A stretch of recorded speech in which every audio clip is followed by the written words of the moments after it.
Facebook side of things as well. So it takes a little bit of, jiggery pokery. Haven't worked out how to automate this, so it's still a bit of a mess. But you know what? Amateur hour. This is what Brainfood Live is all about, man. You are nothing but an amateur. It's real and it's live and it's fun, right? Complete amateur. Anyway, we are live. So welcome everybody to Brainfood Live on Air.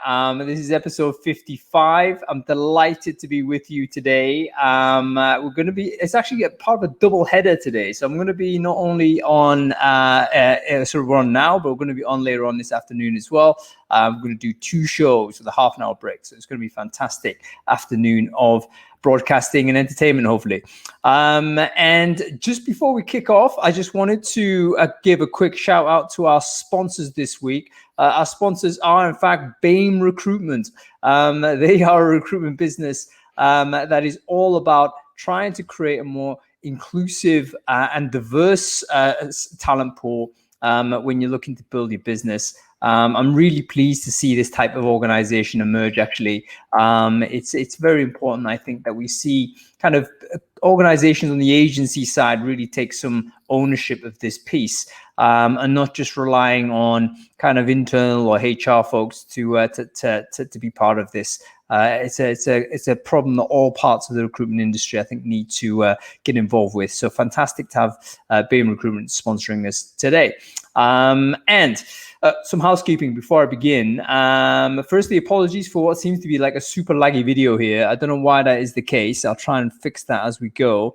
But for all of the people, we're multi-streaming this again, as we usually do. We're on Crowdcast. So if everyone can hear me on Crowdcast, can you please just comment on the chat stream and say, I can hear you, Hung? Just make sure that's the case. We had some massive audio problems just before we launched.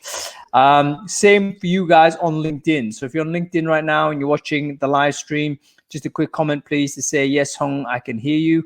And I believe we're Facebooking it as well today. So folks who are listening on the Facebook group, if you can just comment very quickly, you can hear you, that'll be fine. Zoe, Vicky, Nick, thank you very much. That's very kind of you. Okay, looks like we're ready to go. Anyway, super excited today because once again, Adam Gordon has been upgraded. This is an ongoing project of mine. And I don't always nail it because oftentimes he appears, but now and again I managed to get an upgrade. And today I'm delighted because I do have an upgrade. It's Luke Davis. Luke, how are you doing, man? I'm good, thank you, Hung. Poor old Adam, he gets upgraded a lot, doesn't he? I feel for him.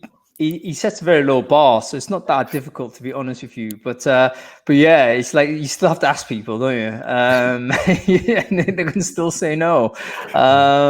So Luke, great to have you on the show. And you are, in fact, the part owner, I think, of BAME. Is that right? Tell us a little bit about that, and also about Diversify.io, because that's how because I think we used to know each other from your previous incarnation working at Elements, and then you moved on to work in this business and actually set up a new platform, didn't you, Luke?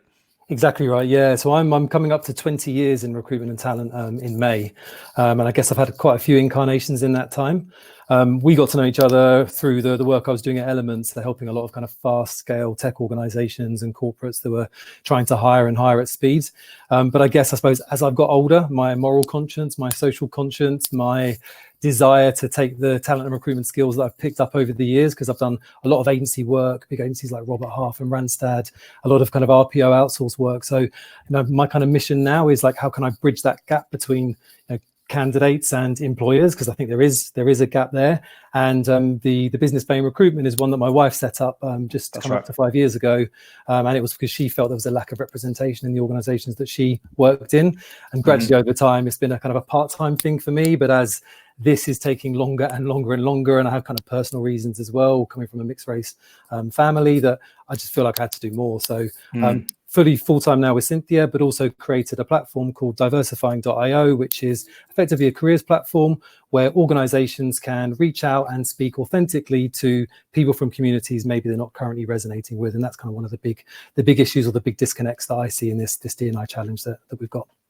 Yeah, absolutely, and massively important. I've got to be honest. I kind of approach D&I pretty much from an ignorant point of view, which kind of ironic given the fact that I am an ethnic minority, right? But I just walk through life without necessarily encountering any visible challenges as far as I could discern.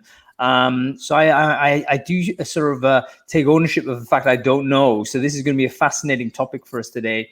Because we've got yourself with this background. We've got Torin Ellis coming on the show later in a couple of minutes, with Julie Ann Sowash as well coming in. All folks, I think, that have got a real passion for this this piece and have got solutions as well. So I'm very excited to hear more about that. But before we begin, we always do a quick review of the recruiting brain food from last week. So a quick one on the newsletter, Luke. Did you read it? And if so, was there anything interesting that you saw? I did read it, and there was also, I suppose, one article in particular and a couple of funnier ones that really resonated with me. And I think that the big one, and this is something that's been on my mind loads at the moment as we kind of adjust to this reality and think about what reality we're going back to, is that the 5 levels of remote work and why you're probably at level 2.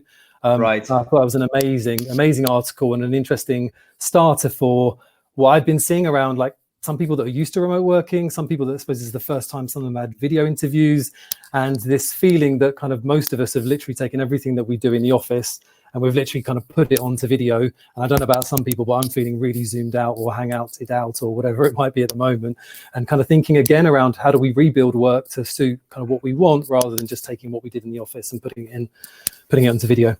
And that's actually, you know, a really popular post. I've just shared it in the chat stream on Crowdcast, by the way. So if you haven't read it, please do so.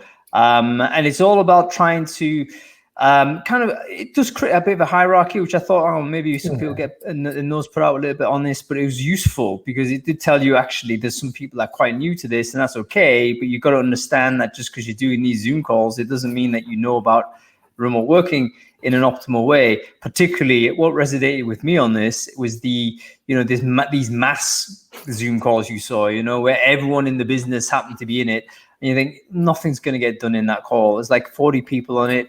By the time you've gone through the introductions and who is what, you've burnt like 3 hours of time. This is not how you should really do it, and you learn it as you go. As we're discovering, you can't really be productive in this way. But that article, I think, was really, really important because it just break it down and can give you and your organization a bit of a benchmark to say, okay, this is where we're at and where we've yet to go.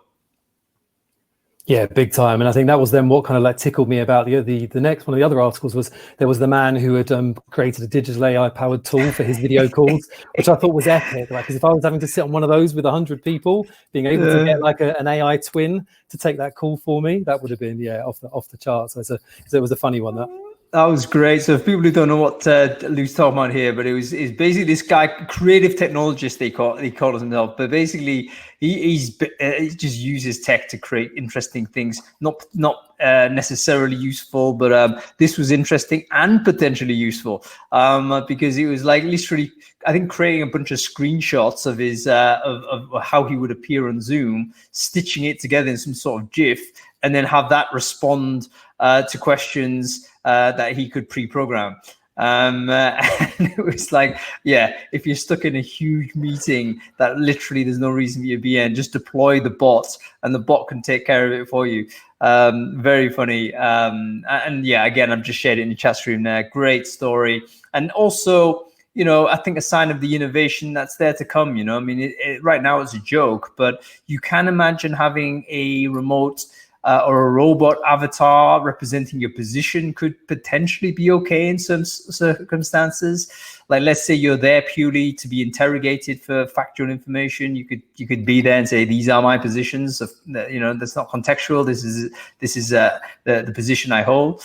And so could potentially just be, a resource the other chat members could make use of. You can imagine, for instance, let's say you got somebody who isn't necessarily a driving contributor to the conversation, but may have some reference knowledge or something that you might say, hey, is this true? That kind of question. And this AI could give you that information. Yes, it's true. Or no, I don't know. Something like that. So interesting experimentation on technology. Okay, one more, Luke. What else was interesting for you? Well, the other one was one that kind of, I suppose, really hit me personally because having been in tech recruitment for a long time, going up to 20 years, my first ever placement was for a COBOL programmer back in 2000. And I literally fell off my chair when I saw one of my buddies who posted this on LinkedIn, and then I saw it in your share, which was around, it was the New Jersey state who had a very old legacy system that dealt with unemployment insurance, and they needed to get hold of COBOL programmers because they hadn't changed their mainframes. And I thought it really tickled me, but also I suppose it was a real lesson in, I saw a lot of people who had COBOL skills that were then out of work for a very long time and left the industry, etc. So it was interesting to see that kind of choice around, do you diversify your skill set, or actually do you stay really deep in something? That's a good technique. And you know what? I'm the same age as you, I reckon. I knew the COBOL programming world. Hands up, by the way, anybody who's watching on any of these chat streams, have you ever recruited a COBOL programmer? COBOL kicks DB2. Do you remember that mainframe jive? Yes, I do indeed. And there was a big move actually for everyone to cross-train COBOL programmers into Java. This is like the pre-Java age. And then everyone thought, right, Java is going to be the thing that's going to be powering all of these banking systems. But of course, there's a lot of legacy systems that you can never strip out that stayed with COBOL. These are things that are 24/7, 365 days a year. There's no downtime. You can't possibly say, we're going to take 2 hours downtime in order to deploy this new software in Java, because that may be a couple of billion quid. Of transactions that simply stop happening. So typically in banks, in I think a lot of utilities, anything that basically was built in the 70s, 80s, that kind of time, is still running COBOL. And of course, nowadays, there's less and less of them, simply because there is like natural attrition. I'm sorry to say, people are actually dying that used to be programming. This is, these guys have been doing it, and it is all guys, I think. Back in those days, there was the talk about diversity. There was like zero diversity there, and this is now the programmers who were programming then must now be 50, 60, even older. So there's an attrition there, retirement, people pass on. It's not a popular technology for young people. Everyone wants to learn JavaScript, Python, all the rest, COBOL. People are leaving behind. So there's less and less. And of course, now the demand is so high is that they can actually charge a significant premium for their services. This is a must-have talent. You must have this person doing it. And yeah, it's one way to stay secure in the future, right? I mean, the current advice is to say everyone needs to be agile and diverse and being able to pick up new skills and all the rest of it. Always keep up to date with skills. Actually, developers are very keen on this. If you're recruiting for software, you would know that having the latest tech stack is one of the reasons why you should do it, is because it's attractive to developers. You want to constantly upskill. But here is an example where you can simply say, you know what, just double down on what you know. Stick with it, and if that technology persists, then actually your market value can increase simply because the labor supply is going to decrease through natural attrition. Anyway, a very, very interesting, kind of funny, maybe important blog post I've just shared in the chat stream. So it's an interesting one to review. I'm sure there's recruiters out there that think the same, like the cold caller brigade, which I'm generally a critic on, but I do wonder, are there intrinsic skills of a recruiter that have lost fashion for whatever reason, but still, it may survive downturns because there's always going to be a segment that needs this. And yeah, that person is going to keep trading, Yeah, completely. It's fascinating. And as someone that I always worried about that period, because I saw people that were doing so well and then out of work and then having nowhere to go to, it made me always want to kind of retrain or reskill. Yep. So yeah, it's fascinating, isn't it? Definitely a blog post. Okay, great stuff, Luke. Topic of today is a topic, of course, where you built your business, you and your wife, and also it's also related to the COVID pandemic as well, it has to be said. So all of this is about, if there is a systems reset, if there is some sort of, if the future looks different from what it was before, there's no rubber band bounce back. It will be a very different society, different companies, different processes, different things. What would you say would we do differently with regards to D&I? If we had that chance and opportunity, because it seems to me that there's been a lot of intractable challenges here that with all the will and all of the effort, they're still very persistent. but perhaps, COVID-19 and this lockdown and this, complete change that we've all kind of encountered, does it give us an opportunity to change it fundamentally? And if so, what would you change? So I'll ask you that question now before I bring Torin and Julie Ann on, and I'm going to ask them the same thing. So I'll give you the first shot at answering that, Luke. Yeah, cool. Thank you, Hung. And I guess one of the main reasons for me kind of doing this full time was to kind of get closer to it and to be able to see every day, kind of what was getting in the way from talent functions, why are people struggling or finding it difficult. And I guess the role that I see that I can play in this is that I think there's certain things around the processes and the structures that we have built to solve other problems that are getting in the way of D&I. For example, I think this obsession that we've had over the years, and I think it's to a lesser degree in certain companies than others, but things like time to hire, for example, absolutely gets in the way of diversity hiring. Like that does not, the two things don't translate. To run a fair and proper process, engaging lots of different communities and how you do that, that's not a fast thing. So getting your hiring community, your hiring managers to kind of just slow down a bit, I think could have a really, really, really big impact. Other point that I see a lot as well is just, this kind of like over obsession that we've had on short-term statistics. Like I think, we've clearly got to measure what progress looks like, but I think we've kind of backed people into a corner where they're almost ashamed to talk about what the data's saying and what the statistics are saying. And I think it's making people defensive. It's making commercial organizations not want to talk about it. And I think an acceptance where we stop blaming, but then work together on progress. I think this is another kind of like really, really big thing that's getting away. So it's kind of taking some of the traditional and stripping it back. Are you referring, in the second point, are you referring to diversity data, diversity metrics? Yeah. So let's deal with those 2 points first. Number one, I think you're right. Some of the KPI data doesn't help D&I because that's all about optimizing for efficiency, optimizing for the profit at the end of the day. And we've seen sort of where that's led us in many respects with the COVID pandemic. We recognize we've over-indexed a little bit on this, and maybe we need to have a little bit more of a less efficient way of doing it, but nonetheless is more resilient. And there's no question at D&I is one of those things that have been left on the wayside as a result of this pursuit of efficiency. And the second point, you're talking about data being used as a shaming tool. I can see that how that can be difficult because it means that it may not be the best motivator for action. If people feel pressured to do something, on the one hand, I can see it's a good thing because some organizations maybe do require this. But on the other, you can also see that it doesn't seem to be a sustainable motivator. It's almost like, when you're managing someone, you can manage them through fear and all the negative stuff. You might get some short-term action, but deep down, they're not going to change their behavior in any great way. But if you find a positive motivator, that you can actually find a more sustainable way of progress. Super interesting, man. Super interesting. Okay, cool. Listen, we're going to keep talking on this track, but let's bring on Torin and Julie Ann because I'm really keen to speak to these two. They're individuals that, I've had the good fortune of getting to know a little bit over the last couple of years or so, and they've got some super ideas generally on recruiting, but, specifically on this topic, which...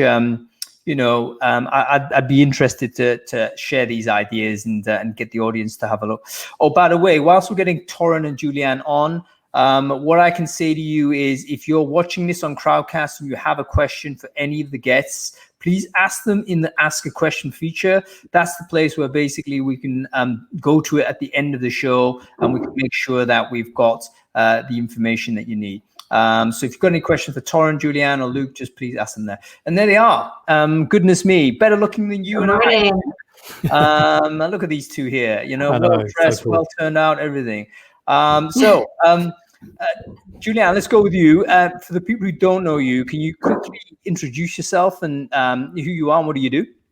Sure. My name is Julie Sowash. I am the Executive Director of Disability Solutions.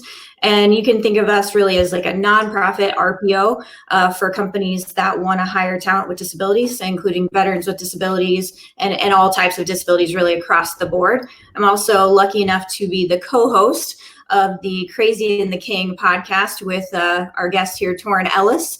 And I am also a person with a disability. I have multiple mental illnesses that I will live with for the rest of my life.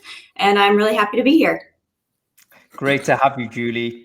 And Torin, for the people who don't know you, do you want to quickly introduce yourself and who you are and what you do? Yeah, absolutely. And good morning to both you, Nick, and of course to my pod partner, Julie. Absolutely love her. Diversity strategist, risk mitigator, have a show on Sirius XM, heard by millions of individuals each and every Sunday afternoon. I get inside of organizations and I help them optimize their recruiting strategy through the lens of leadership and a genuine commitment to diversity and inclusion. And I'm happy to be with you. And of course, you already understand we get ready to have a fire show. Yep, absolutely, man. Absolutely. Really excited to have you both on. And the question that we've kind of set this show on, and by the way, it's more of a guideline than anything else, but I thought it was interesting to sort of look at this topic through the lens of pre-COVID, post-COVID type of idea, because it seemed to me that there was a lot of intractable problems, if you like, with diversity and inclusion. Like there seemed to be a lot of goodwill, like everyone wanted to do something about it, but you know what? The problems seem to be very persistent. They seem to not go away in any substantive way. And I just thought, you know what, if we could push the reset button on all of it, how we do recruitment, how would we rebuild recruitment so that it removes some of these issues or at least ameliorated them in some way? And, I was thinking that in the post-COVID world, maybe this is a moment where that gives us the opportunity to do that. So that's the question. If you could push the reset button on recruitment per se, how would we rebuild it so that diversity and inclusion, some of these problems that we've persistently had, start to go away? Julie, do you want to give this a shot? Yeah, I mean, I think fundamentally we have to start with a reset on D&I, on what counts as D&I. One thing that you'll hear me harp on a lot are meaningless PR activities, awards, lack of measures, lack of transparency. And I think until we kick those pieces out and D&I really becomes kind of an elite club of companies that are doing it well and are doing it for business-driven purposes, we'll continue to have the same problems in recruitment. And, from a recruitment perspective, we need to have measures, and we also need to really understand how the vendors that we're working with impact our ability to be diverse. And kind of the last piece that I think is really important is we also have to understand the value that we place on labor and where that labor sits in our organizational hierarchy and how that impacts our diversity and inclusion, because we put a moral value judgment on someone's level within an organization or within a society. And that drives so much bias that's part of our current recruitment system that we have to reset that value proposition.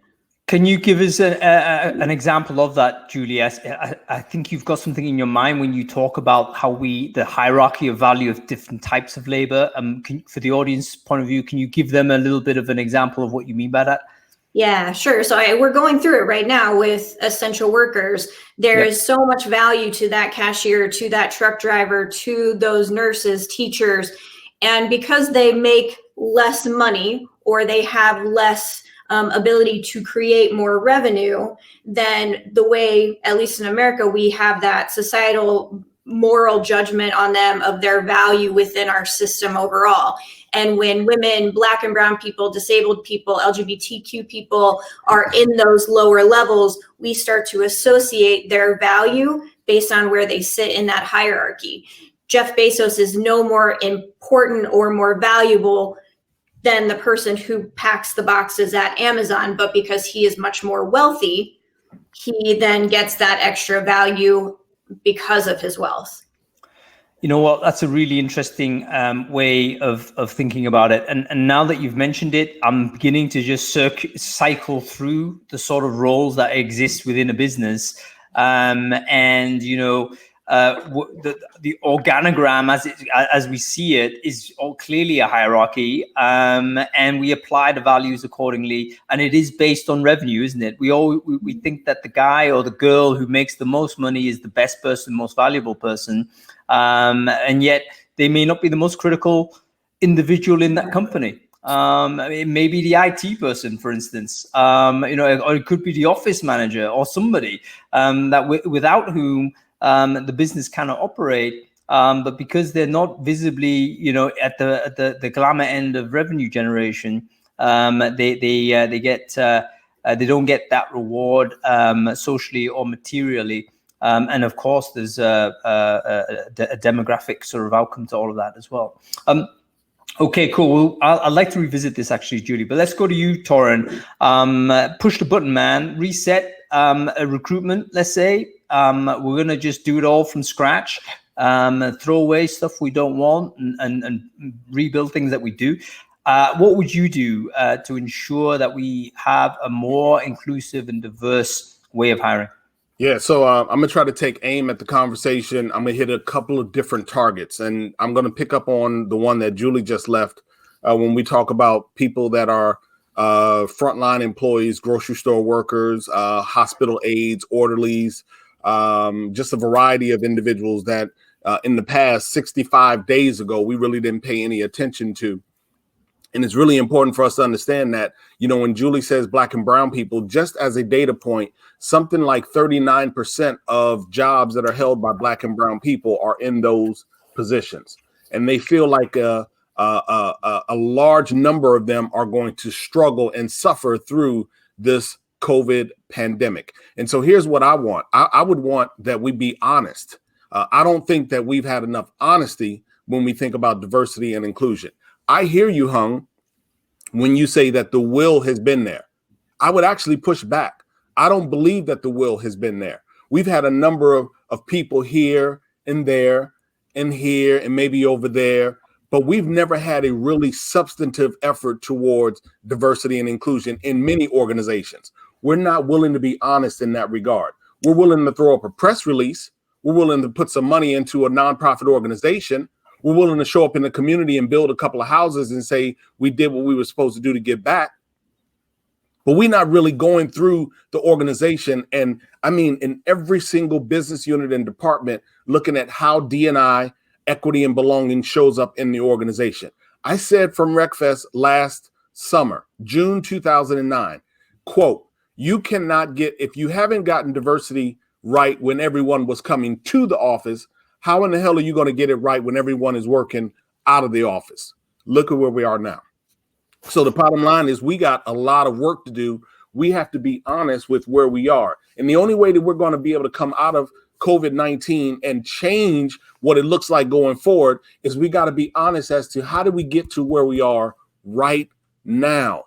Like right now, look at everything. We got to look at everything outside of the workplace and then look inside of the workplace. We say all the time, bring your whole self to work, but we're not paying attention to the fact that folks got issues that they got to deal with outside of work. So we got a lot of work to do. If I were to blow it up, what I would do is I would make sure that every organization has the chief diversity officer, whomever that person is, or whatever that title is, reporting directly to the CEO. That person would have an individual inside of every business unit and or department in the organization that reports to them. And then we would hold every last one of them accountable, period. That's what we would do. Great stuff, Torin.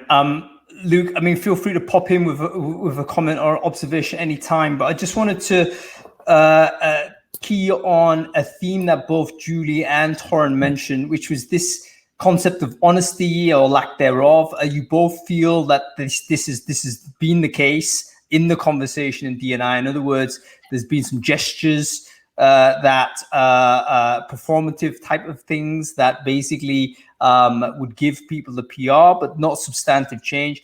Why do you think that lack of honesty has occurred? and how do we get to the position of honesty? I mean, all right, so let's say there is a scenario where people feel obligated to do something, and in a performative way. How do we move that person or that organization to the point where they feel they can go and it's time to have that honest conversation? And indeed, what is that honest conversation? I'd love to hear all of your thoughts on that. Luke, can I go to you with this? Just a quick comment on this before we circulate around. Yeah, definitely. And this kind of ties into my point around the things that we do going forward is to discourage this defensiveness or this kind of hiding behavior that goes on at the moment. And I don't know if it's the right way of explaining, but it's almost like creating an amnesty where people can just get it out there and hold their hand up and say, look, you know what, I have failed. Yeah, I said the right things. Yeah, you know what, that was a PR exercise if I really kind of I'm true and honest with myself, and get it all out. No blame, no pinning the finger on, and all come forward again together, knowing that we've failed in wherever we've got to today, but knowing it's going to be different moving forward. And I completely agree with Torin, get that D&I person to report to the CEO. I mean, there's a great comment that's just come in saying, it would even say that maybe the chief diversity officer should be the CEO, have it all the way through the organization would be the ideal state. On that note, before I forget, but how far, we're miles away from this, right? A chief diversity officer, I could not name someone or even a company that has this position. Are there examples that we can look to and say this is an example of a person or a business that has this role in the right position for things to happen? Yes. So I want to pick up on Luke's point just for a moment. I love how he framed it in amnesty.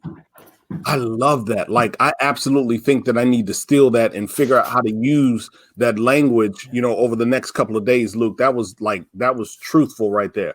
But what I think, I think about Larry Fink. Larry Fink put out his annual letter to CEOs in December of 2018. And what he said to them, he runs BlackRock, $6 trillion investment firm, probably the largest on the planet, if not the largest, certainly in the top 3. What he said in that annual letter to CEOs in December of 2018, and I'm paraphrasing it, is that diversity and inclusion has to be something that's important to you, and we're going to hold you accountable for such. We're going to hold you accountable. Well, you understand that people embraced it, but there were a number of people, from politicians to news broadcasters to other corporate leaders, who accused him of using his perch to advance a personal initiative. They accused him of corporate socialism because he wants D&I, corporate socialism. So that's the bullshit that we got to deal with. We got to make sure that we get rid of the individuals that don't see inclusion as a competitive business advantage, as something that helps us to grow the organization. We have to make sure that we minimize and mitigate those individuals inside of our organizations. I'm not saying we got to push them out, but their voice cannot be the compelling and the largest and longest voice in the organization. There's too much research out there that says when we have diverse and inclusive organizations, we do a far better job. Example, if we have recruiters that are watching your broadcast right now, Hung, I guarantee you we have some incredible individuals in this chat room. Incredible, talented. But if I stuck a person next to one of them that was blind and they started to work on a search, it immediately changes where they look, how they converse, how they strategize. It changes everything, just sticking a blind recruiter next to anybody inside of our chat room. That's what we need. So we got to make sure that we are honest about moving forward and holding individuals accountable. Final point, Nzinga Shaw. You want an example? I can give you 100, but Nzinga Shaw was the chief diversity officer in the past for the Atlanta Hawks. She's now with Starbucks. She was instrumental in getting the leader, the owner of the Atlanta Hawks, to say, this is not something that needs to report to the CHRO or to HR. This is something that needs to report to you. You want more fans in that stadium, and I am going to work hard to build connection and ties to the LGBTQ community, to under-resourced and underrepresented young people, to veterans. She worked extremely hard to build networks and allegiance and alliances with organizations that were not showing up inside of the Hawks Stadium. And I think that Torin, you hit so many things, and Luke, you did as well. I think chief diversity officers are a rare position. I think there are less than 500 or so in the United States that have a high level diversity title, and most of those titles are shared titles. I'm the chief talent officer and I'm the vice president of diversity and inclusion. And so many times the ways that we hear about corporate socialism and the touchy-feely things is because it's a novel position. It doesn't have a business strategy or a business tie to it. And when you see kind of the standalone CDO there, that presents challenges that are unique as well, because that oftentimes ends up being a lot of PR activities, a lot of philanthropic activities. They lose that connection to talent acquisition and focus on internal culture building and internal training, and it loses its purpose and it just becomes an overhead. And so we have to find kind of the right mix of how D&I focuses on talent acquisition, how it focuses on growth and retention, and how then it speaks to the larger opportunities then to grow the employer brand through outcomes-based activities, right? If you're not hiring, you shouldn't be talking about hiring. You shouldn't be putting out cute commercials about how you love veterans, because if you're not hiring veterans, you don't love veterans. And I'm probably a little bit more of the hammer in this conversation, because amnesty is nice, but we need accountability and we need transparency. And right now, companies are allowed to hide behind the wall of data collection and privacy and all those things. So we can't see the actuality. And we've allowed this club of awards and goodwill to take place of actual outcomes, as opposed to holding those accountable, and leaders who are doing D&I well, holding other leaders accountable and saying, don't take that pledge. We don't care about the pledge. We care about how many people you hired and how many people you helped grow through your organization. And that's really the conversation that we need to be having. That's a really important point on the data collection side, because I can understand, privacy advocates, let's say, using, the privacy, using privacy as a barrier against this, because we're going to need to collect this information, aren't we? I mean, it's impossible to think about D&I, or at least you got to measure it. If you're talking about accountability, for instance, and it's based on the actual things that are happening rather than the rhetorical stuff that's being broadcast, the only way to do it is to actually effectively measure. And that means that we have to make some compromises on people's privacy. I think, you tell me. I'm speculating here. What are your thoughts? I don't know if we need to compromise on people's privacy. I think that, most individuals are willing to self-identify in a number of different ways. Right here in the US right now, we're going through our census period. We only do it every 10 years. And the push is to get people to actually participate in such. We've had a number of conversations of what has been given up when we download these free apps in exchange for free and what they are collecting. And in many instances, we don't really know what they're collecting. I firmly believe, Hung, that if individuals knew that collecting said data, whatever that identifying data is, in an effort to build better, more inclusive, more representative teams, that most individuals, almost all individuals, would be willing to give up that information. I don't feel that is an invasion of privacy. I believe that we have all of the data that we need, and we don't need another report. We'll get more, but we don't need another report that needs to tell us why we should be doing D&I. Not another one. What we need is organizations saying, if you are a third-party agency and you want to work with us and be on our vendors list, we're not going to work with you if you don't have a solid D&I strategy. That's what we need. So we don't need organizations to do more of what they've been doing, neither to challenge the market in a different way and shift the narrative. If in fact you are a third-party agency and you want to work with my Fortune 1,500, 200 organization, if you want to work with us, then you must show us that you are going to, aggressively and demonstrably chase D&I in your presentation of talent. If you're not willing to do that, then you're not working with us. You can go work with someone else, but you're not going to work with us. That's a really interesting, and I think this aligns with what a point I wanted to bring back to you, Julie, because you mentioned it really early on in your comment about sort of the standards that vendors need to have before you engage with them. So I think this is the point, wasn't it, that you were trying to make, that Torin just underlined. It reminds me a little bit of this interlocking. There's certain countries that have gone ahead and done this and made it legal. That these things are actually part of the legal infrastructure of doing recruitment, and that obviously brings its own conversations and its own issues also. But it's not an alien idea to say, you know what, every company that we deal with, we're going to score in some way based on their policies in these regards that we care about, and we're not going to deal with those companies unless they meet that mark.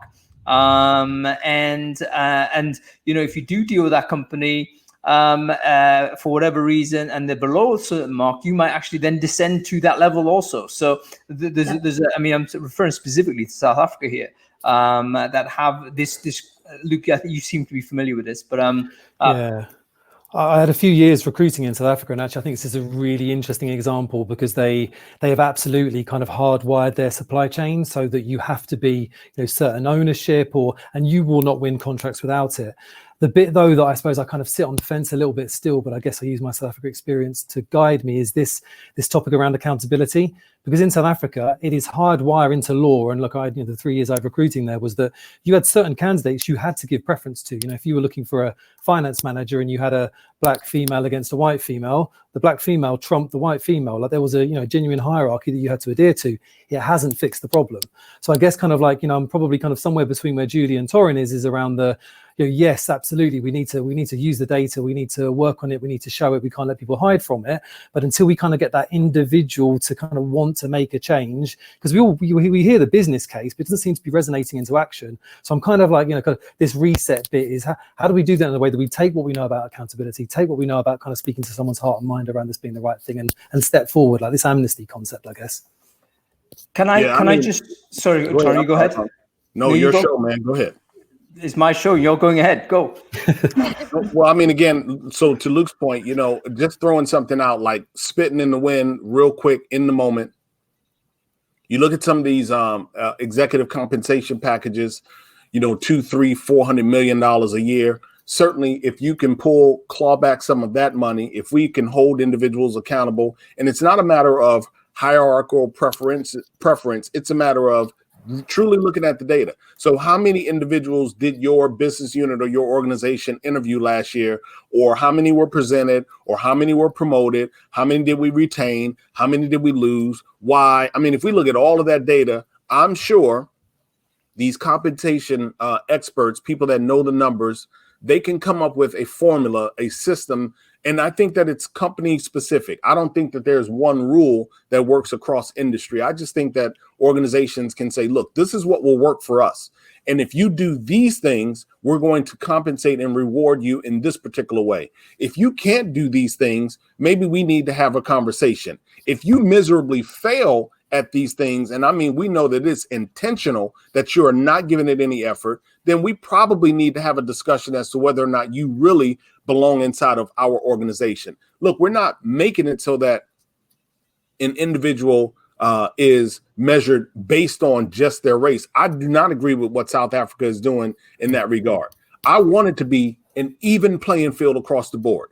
I don't want preferential treatment. But when you get on that starting line with Torin Ellis, if I blow your ass off the track, then I blow you off the track. If you blow me off the track, that's what it is. So I just want it to be very much so even. Put us all at the starting line. Let us do what it is that we do. Hold the individuals accountable. The person at the end of the race, you know who crosses that line first and best and fastest. That's the individual that you bring on your team. Julie, I'm going to go to you very quickly, but one point to underline this that I thought that Torin made a very important point was, where do you apply the rule? And maybe what is the unit of analysis, for instance? Like, for instance, in South Africa, they've just rolled it across everyone. That's like the top-down thing. Every single organization has to do this. And of course, it's such a broad brush. It may not be suitable in many contexts. But Torin, what you're saying is it needs to happen at the level of the company, and it needs to kind of be disciplined within a business. And it may look different according to a different organization based on their context, which I think is an interesting way to view it. Like, what is the unit of analysis that's important? Moving on to the reset, quote unquote. This is the sort of the main topic of this. Is COVID-19, does it give us a chance? As horrible as this pandemic as it is, and as no one would want this, no one still wants this. There's urgent issues already. People are dying, etc. But is it such a big system shock that it gives us a chance to rebuild from scratch? Julie, I'll go to you first on this. I think it's such a big system shock that rebuilding is not going to be an option. But what we're going to see is the companies that really value diversity and inclusion as a business practice and as a impact to their community, and those that have been talking about it.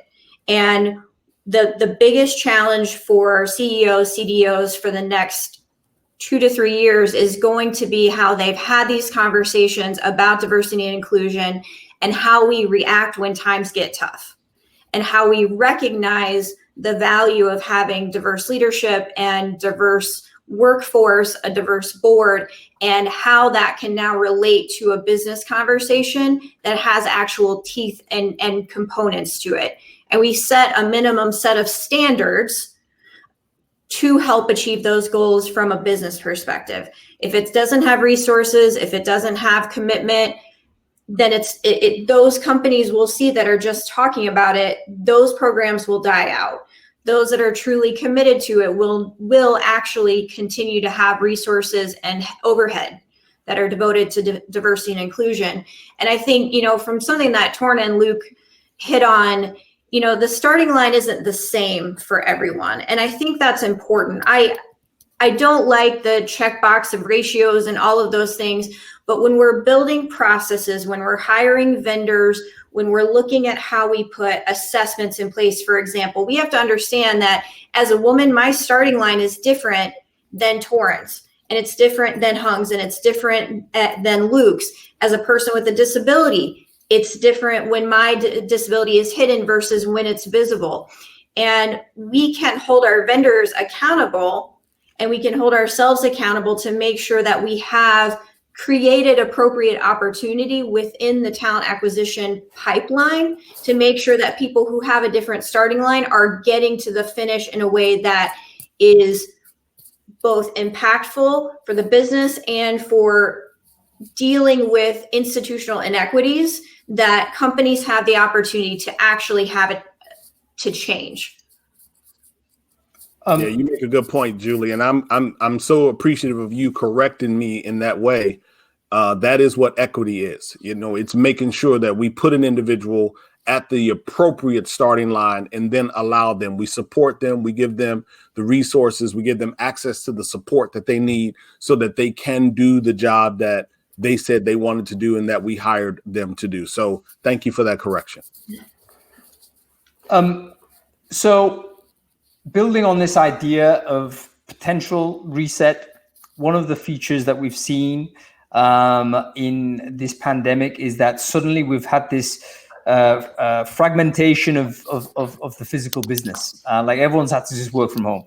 We've sent everyone at home, no longer coming into the office, doing all that type of stuff. Is the distributed nature of work something that we can build on when we think about D&I, or is it just an incidental thing that isn't necessarily a significant factor to think about? Say that again, Hung. Yeah, I didn't quite understand it myself, to be honest. Let me try and speak English. I mean, it is your show. I just thought I would ask. That's all.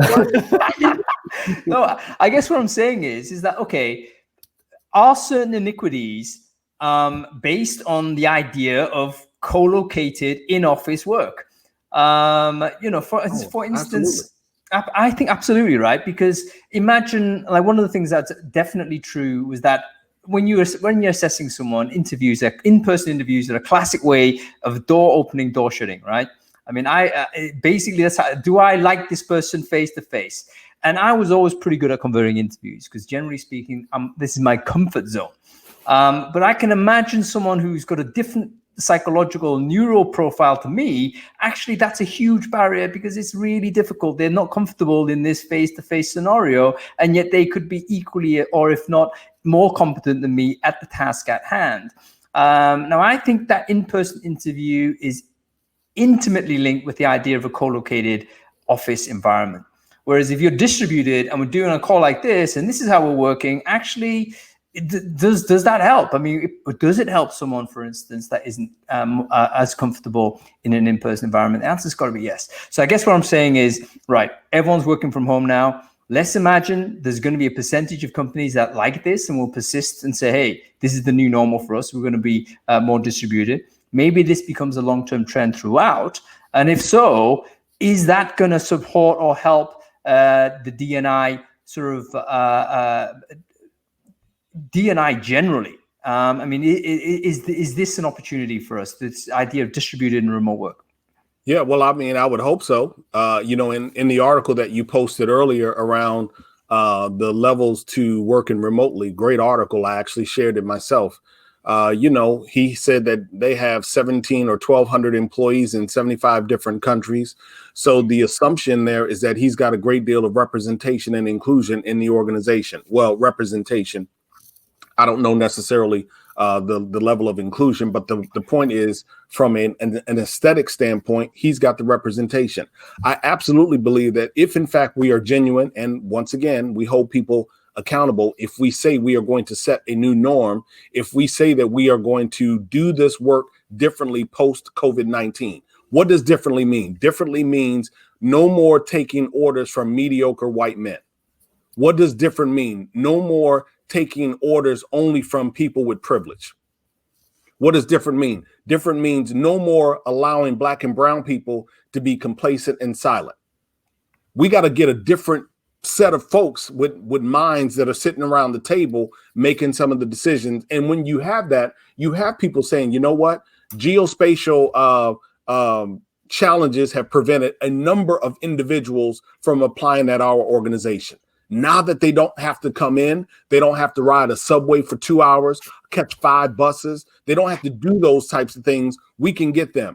We can get individuals that are moms who have retreated from the workforce because they were raising children, but they have an incredible amount that they can give to the workplace, and they can probably work from home. If they can't work from home 5 days a week, they can most certainly work from home 3 days out of the week. We can now go out after those individuals. We put up employer branding and messaging to target those individuals. So the answer is an absolute yes, but you have to be willing to do that. You have to have different people sitting at the table that says, this is what we want our organization to look like. We do not want it to look like what it's looked like over the last 1,000 years. And that doesn't mean that we are pushing white men out. It doesn't mean that we are pushing abled individuals out. It doesn't mean that we are pushing these people out. It simply means that we are creating an environment that has a representation that looks a whole lot different than it's looked over the last 10, 20, 30, 40, or 50 years. And those talented individuals will find an opportunity somewhere else, or they will start something new. We all can win. Okay, thanks for that, Torin. Very quickly, Julie, because we're running a little bit short on time. That question to you, same one. Does distributed working and remote working as default? If companies shift this way, is this an opportunity for us to also shift these intractable issues that we've not been able to solve so far in D&I? At least, is it an opportunity? I think for a lot of communities, it's a huge opportunity. For example, if you are coming into an interview in a wheelchair, and you know that there has been, through your experience, so much bias from you just rolling into an interview, and it's kept you from getting jobs that you're fully qualified to do, that playing field is level when we're interviewing remotely, when we're hiring remotely, when we're working remotely. It removes that bias component. For people who are traditionally going to be more successful in a home-based environment, but have had a hard time getting that accommodation because employers couldn't understand the technical infrastructure or the team infrastructure to be able to do that, they now have that technical infrastructure. They now have that leadership infrastructure to help a person who is going to perform better by working at home, part-time, full-time, some of the time when they need to be able to do that, because that's not going to be an accommodation that we can just throw out the window anymore. And so I think this creates huge opportunity for women, for stay-at-home moms, for people with disabilities, for people with significant mental illness, to actually get into companies as they're hiring through these remote processes, and then to be able to appropriately ask for the right accommodation or environment for them to be successful. I think it's going to be great. Knock on wood. No, hopefully so. Luke, go to you with the same question. I mean, I think we're aligned generally here, but are there D&I challenges with remote businesses? Probably are, right? There's other types of challenges that perhaps that are emergent and we're not quite aware of right now. But maybe it is an opportunity to do something. It's a big enough shock. I don't know. What do you think? Yeah, definitely a big enough shock. I think the challenge we've got is as many doors as it opens, I think it's going to close a lot of others. For example, those that are living in households where maybe they could go to work and they could dress a certain way and sound a certain way, and the economic disadvantage that they might have wasn't apparent. You try and now get someone to work remotely because that's the norm of the organization, and they're in a household where that's challenging or difficult to do. That's going to make it much harder for someone like that. So I think the big thing I see is like we've been given a pause, whether it was COVID-19 or otherwise, we've been given a pause that's allowing us to think deeply about some of these problems and challenges. It's giving a chance to come back in, reset and execute things in a different way. And even if we just took 2 or 3 of those things, like, I'm going to do more to focus on disability and neurodiversity, because actually my mindset belief around that being a challenge, I've actually got the headspace to go and build that and do that. I'd welcome that. So I'd to any talent leader or talent org, I'd be saying, look, go fix a couple of things, go and do a couple of game-changing things that actually, with the headspace you've got now, you really have an opportunity to do it. Yeah. Fantastic. Okay, listen, I'm going to go very quickly to questions, folks. And because we literally got 2 minutes, I'm not able to go around everyone. So I'm just going to ask a question and just throw it at one of you two, okay? One of you three, should I say. So this one is from Daniel Shoughton. Daniel asks, maintaining culture, does it not create friction with the pursuit of diversity? Okay, so this is one of those, does diversity actually create cultural problems? Let's say, we're hiring for cultural fit. Remember that 3 years ago, that was the thing that we all wanted to do. And then we realized, actually, this may just be like hiring clones of people that are cultural fit. It's actually folks that look like us. A finished question is, because origin, culture, region, sex, etc., have a direct effect on your organization culture. So quite a controversial comment by Daniel there, but let's bring it back to the first question. Maintaining culture, does it not create friction with the pursuit of diversity? Julie, go to you with this. If it is causing conflict, then you've got some culture problems and you need to start focusing on how to fix them. Simple as that. Okay, I think that's answered. Excellent. Thank you, Julie. And thank you, Daniel, for the question. Okay, Torin, I'm going to go with you. And this is a super long question, so I'm not even sure I'm going to be able to read it properly, but let me give it a shot. I have experienced, this is from Nigel, I have experienced that businesses usually understand the starting point of diverse candidates, but when it comes to making a decision, they always go with someone who has all the technical skills and someone who may take some time to learn due to certain disability. This becomes challenging when the role is very critical and where diversity feels like not working. So in other words, what he's saying, well, I think what Nigel is saying, if I can just paraphrase, by the way, in future, please write a shorter sentence, a question, should I say? What he's saying is, look, basically, people understand that an individual that isn't a typical hire may be coming from a different starting point. But when you've got a super critical, business critical issue and time to hire is an important thing, you're going to go with the person that's going to deliver that thing more quickly, and then kind of leave D&I a little bit on the long grass. The question is, I got it, Hung. Don't you worry about it. Listen, I got it. I don't got it, but you go and answer what I think I asked. Here's the deal. The tone in which Nigel is talking is reactive.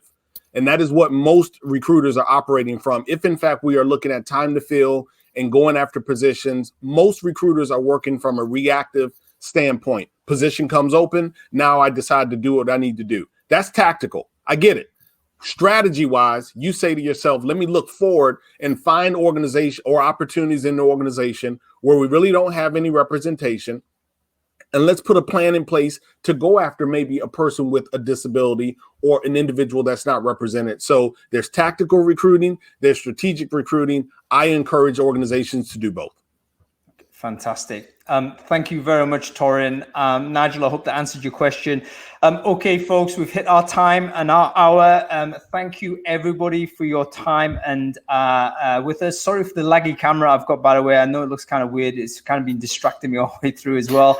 What a fantastic conversation. Really enjoyed this. I'm going to share the links in the chat stream later on with everyone here. I'll send everyone an email also, so you've got the access to these amazing guests that have been on the show.